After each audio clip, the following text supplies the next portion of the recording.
So if a Muslim, whether a Muslim says that Christians, because a lot of Muslims say, you know what, they're not celebrating it as a Christian thing. Whether they celebrate it as a Christian thing or not, it's you pick one of two. It's either a Christian thing or a pagan thing. Yeah. Pick your poison, as we say, you know? Which one do you want to pick as a Muslim, you know? Either way, it's shirk and shirk. Which one you want to pick? Yeah?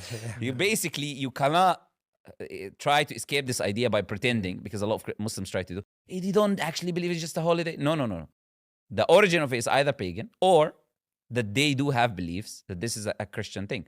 And that they believe that this is the time where God has his son. Let me ask you this, yeah?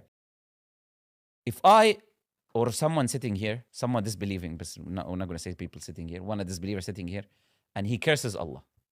Would you congratulate him for cursing Allah? No, of course not. What would me congratulating him for cursing Allah be considered? Shirk. Disbelief. Disbelief. Yeah, disbelief. It's kufr, not shirk, right? Kufr, Disbelief. This person has just cursed Allah, and I congratulated him for cursing my God. Do you understand how problematic that is? Why am I giving this analogy? Because this is effectively what happens. Because Allah Azza wa Jal says in the authentic hadith that Sabbani ibn Adam, son of Adam, have cursed me. And then Allah explains that he ascribed to me a son. What is the cursing that he did? He ascribed to me a son. وَأَنَا الْأَحَدُ الصَّمَدُ, I'm the one uniquely one. As-Samad, the independent. So when he says Al-Ahad As-Samad, because if you have a son, that son is also God. As-Samad, the self-sufficient, independent. So there is no one that depends. Everyone depends on Allah alone. You cannot be depending on Jesus and Allah. Then you're not As-Samad anymore. You're not the one that is sufficient for the needs of all the creation. So that's why Allah mentions Al-Ahad As-Samad, right? And Allah says Sabbani ibn Adam.